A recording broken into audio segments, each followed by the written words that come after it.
Christopher Calandra is an innovative, comprehensive, informative, and cutting-edge podcast that discusses financial topics ranging from personal finance, economics, politics, and personal growth. Simply Financial will cover intriguing and thought-provoking questions so that the listener can simply increase their financial IQ. Welcome to episode number 14 of the Simply Financial podcast. This is Christopher Calandra, your host of the Simply Financial podcast. This is episode number 14. And today I want to talk to you about the 4 phases of retirement. Before we get to the 4 phases of retirement, though, I want to just cover 7 complex issues that retirees need to consider. We'll go through them quickly. A lot of them are common sense. But to begin with, you have to factor in the impact of inflation, how much the cost of goods and services are going to go up over the course of time. Next, you need to consider how much you can afford to take out of your retirement plan each year. You need to consider what required minimum distributions, or RMDs, required minimum distributions, if any, do you need to take from your retirement plan accounts. Next is what financial benefits you may have if you delay retirement. In other words, sometimes staying at work a little longer will net you other financial incentives that'll make it worthwhile to postpone retirement. Need to consider that. Also, what mortgages, large debts, and bills you may have outstanding. Oftentimes you would want to clear those up before you get to retirement. Want to consider the total amount of wealth you have collected and saved for retirement. Have a sense of what you have, where you are, to make sure that you're ready for retirement financially. And lastly, you want to consider what health costs you may have and long-term care costs that you may have during retirement. So those are the 7 complex issues that retirees need to consider as they enter into and move through the 4 phases of retirement. A good strategy for approaching and preparing for retirement is through a well-executed long-term plan. We work with clients on this all the time and bring a tremendous amount of experience and expertise. For many Americans, retirement today can be broken down into 4 phases. Those phases are, first off, pre-retirement, second, early retirement, third, full retirement, and fourth, final retirement. I want to talk to you about each of those phases in order. So the first one is pre-retirement phase. This is the time period when you begin to take a look at slowing down your career work, and you begin to plan for life after your career. Oftentimes you're going to begin to consider how much money, how much income you will need in retirement. You should consider preparing an active budget for expected retirement expenses to figure out what you're going to spend, and then you could begin to figure out where that income will need to come from. So you're going to map out what you want your retirement to look like. For example, where you want to live. Some people move out of state. Other people will downsize their home. Other people after retirement will spend some time in one state and maybe another time in another state. Could even be a different country. We have several clients that spend considerable amounts of time overseas.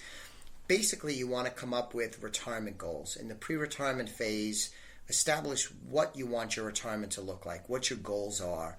This oftentimes involves a bucket list.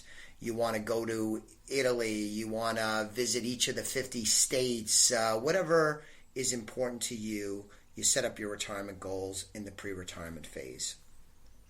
The next phase, the second phase, is the early retirement phase.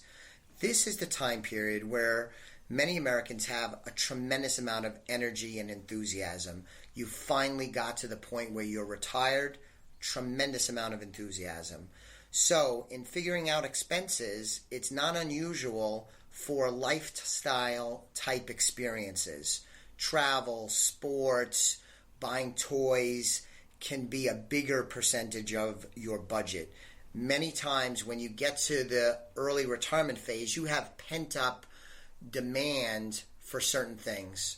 Again, it could be travel, activities, lifestyle type experiences, and you're going to want to spend money on those. And it's not unusual for them to take up a bigger percentage of the budget in the early retirement phase than it will in the latter phases of the retirement process. In this time period, it's also where we find many Americans still decide to work part-time. It might be a financial reason why they work part-time. It could be just a glide path to getting to full retirement. It's also a time where we see many Americans will volunteer, they'll consult, they'll serve on boards of trustees. These are activities that they may not have been able to get to during their career, where they're working lots of hours, oftentimes intensely working. At the early retirement phase, many people find it rewarding to volunteer, be on boards, that kind of thing.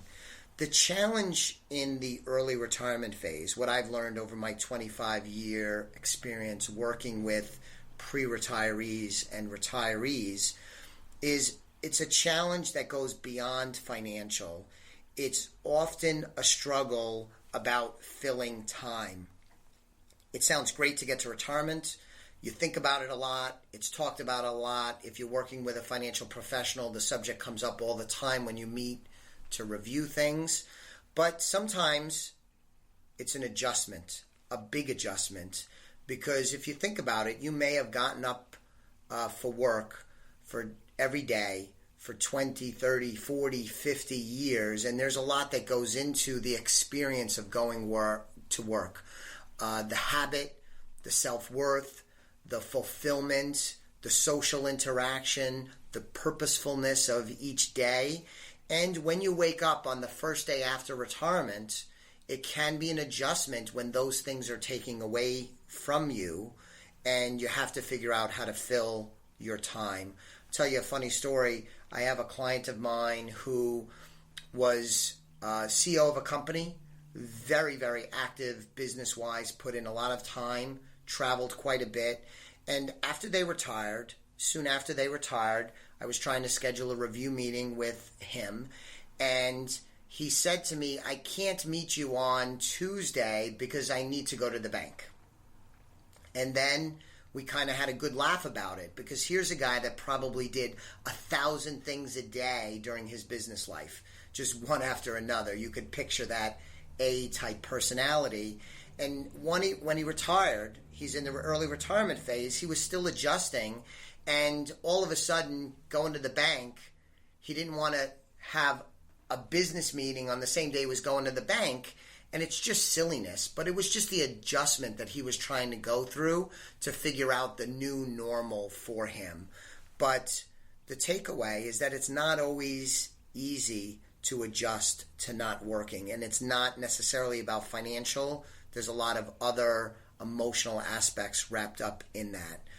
So the third retirement phase is the full retirement phase.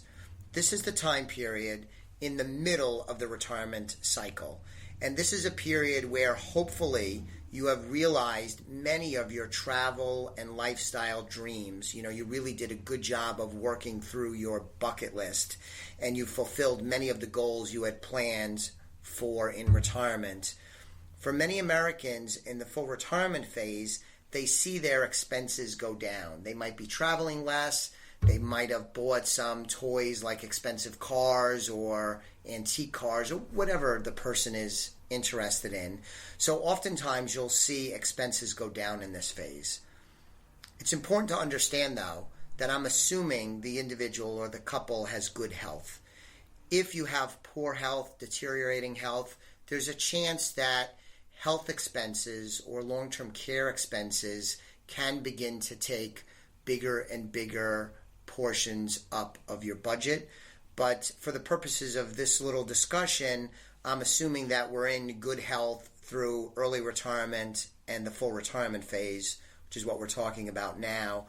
It's not uncommon for retirees in the full retirement phase to slow down a little bit, possibly find more enjoyment in slower paced activities where they're more local, less travel, maybe more emphasis on hobbies, but that's what I see in the full retirement phase.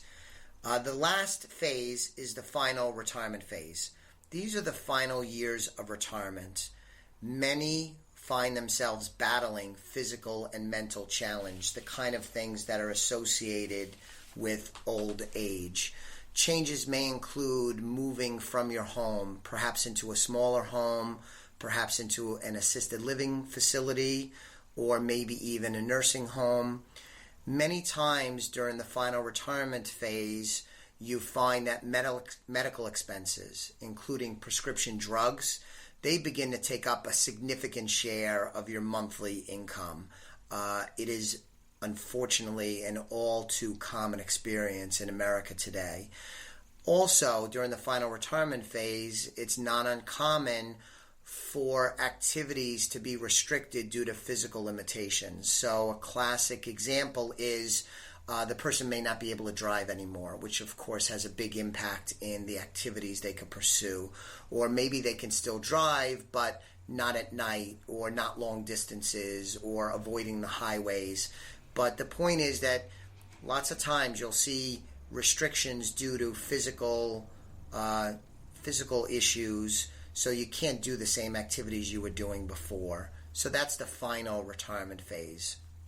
So in conclusion, regardless of your age or which phase you're in or which phase you're approaching, there are some important things you need to do constantly, and that is to review and to consider where you are and what you need to be doing with your income and with your nest egg.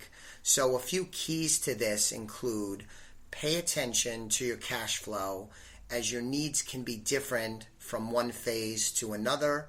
Of course, your cash flow needs may change in the midst of one of the 4 retirement phases, but pay attention to cash flow. I'd also like to point out that people are living longer, so it's really crucial to make sure that your nest egg, your money, and your income lasts. One of the worst outcomes is to end up outliving your nest egg or outliving your income. And the way that you protect against that is to review and monitor your plan and what's going on with your nest egg. It's imperative to periodically rebalance your investment portfolio so that you can reflect changing priorities and living patterns. So, classic example of this is, let's say you start out at the beginning of a period with 50% in stocks and 50% in bonds.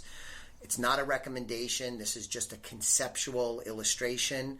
But you start out with 50% stocks, 50% bonds, and then after a period of time, because the stocks grow at a faster rate than bonds in my illustration, you end up now with a portfolio that's 58% stocks and 42% bonds.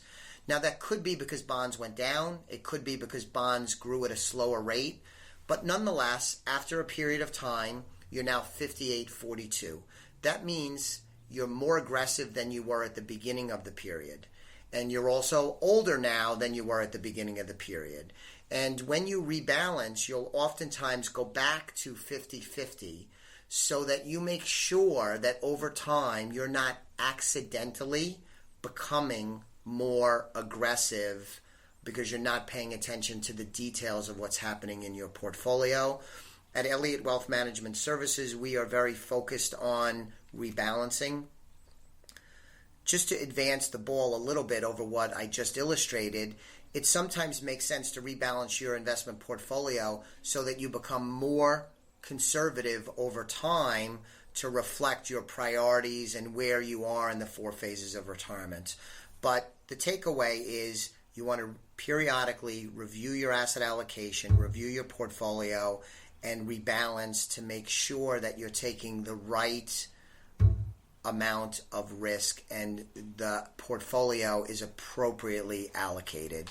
The next thing I wanted to mention that you need to do is review